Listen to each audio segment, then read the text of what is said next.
95% of our life is coming from the programs of how to live life that we get in the first 7 years of life.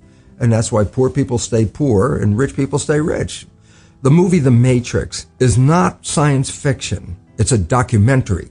Every human, and it's a fact, every human first 7 years is download a hypnosis. The brain of a child under 7 is in a lower vibrational frequency. When you put wires on a person's head, you read electroencephalograph, reading brain activity. A child below 7 has a lower vibration than consciousness. It's called Theta. Theta is imagination. Oh, that's how kids play a tea party with mud pies, but to them it's a real thing. A kid rides a broom, it's a horse.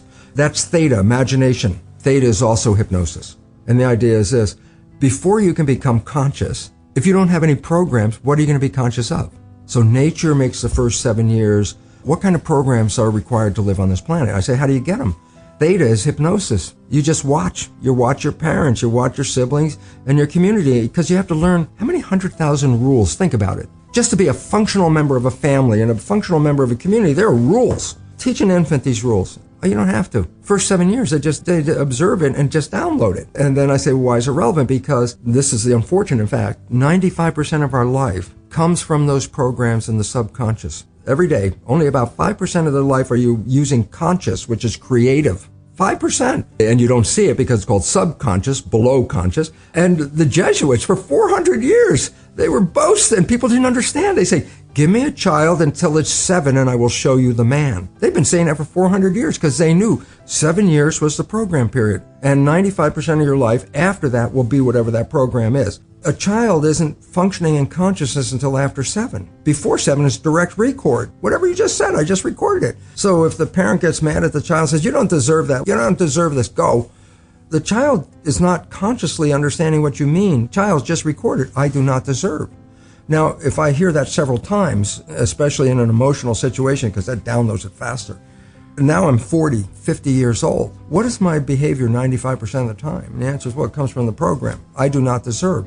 Well, that means unconsciously I will sabotage myself to make sure that the program is correct. I'm making the program true by adjusting the behavior to meet the program. Look, this is not new. I mean, there's a famous book, Rich Dad, Poor Dad. And basically said you come from a poor family and you could struggle your whole life and try to get rich, but you're not going to make it. And if you come from a rich family, you could be stupid your whole life and make it. Not because it was thinking, but it was unconscious behavior that was downloaded from rich families into kids, which is unconscious. So they're making the right moves unconsciously. If they engage their conscious mind, then they look stupid, but it's unconscious. And that's the same thing with poor people. Poor people have beliefs from the family. Oh, you can't make it. Life's a struggle. Things are hard. Who do you think you are? And if that's the program you get, then 95% of the day you will sabotage yourself. And that's why poor people stay poor and rich people stay rich, because the programming.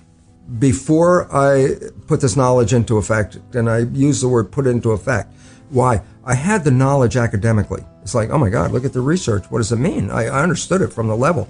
And with all that knowledge, it didn't change my life. People read self-help books. I go, well, you read the book. You got a lot of knowledge. I say, is your life changed?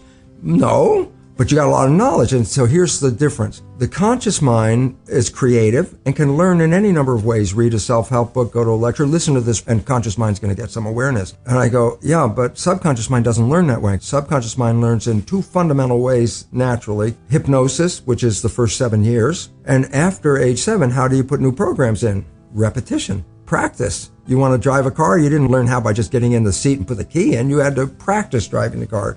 You want to learn the alphabet. How many times did you go from A to Z? Try to go to A to Z before you can complete it. And once you completed it, you didn't have to go back and do it again. So 2 phases. You want to train the subconscious mind. Hypnosis, repetition. I like the last one because there's a new phrase that's bandied about called fake it till you make it. Meaning, if you're not a happy person, I say, you want to be a happy person? Then repeat all the time. I'm happy. I'm happy. I say, well, you don't look happy or anything. You say, no, who am I talking to? By repetition, I'm talking to subconscious. If subconscious gets, I am happy, and 95% of your life comes from that subconscious, there will be a point once the subconscious got, I am happy, you don't have to say it again. It'll be automatic. It's repetitive. That's the secret part.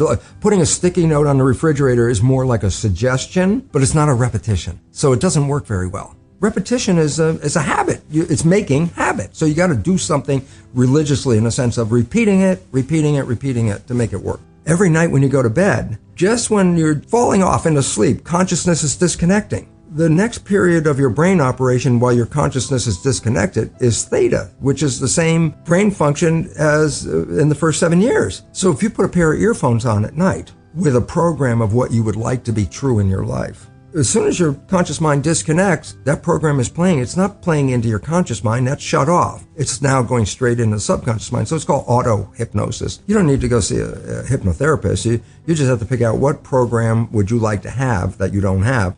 95% of your life is coming from the subconscious. Your life is a printout of your subconscious behavior. Oh, so you don't have to try and think about what happened. I just say, look at your life. The things you like that come into your life come in because you have a program that supports them. But anything you struggle with, work hard at, put a lot of effort into making it happen, why you're working so hard, inevitably you have a program that doesn't support that conclusion and you're trying to override the program. So you don't need to do a lot of shrink and psychology stuff. You just look at your life and say, where am I struggling? Because wherever you're struggling, inevitably it's a program in your subconscious that does not support that destination you've been looking for.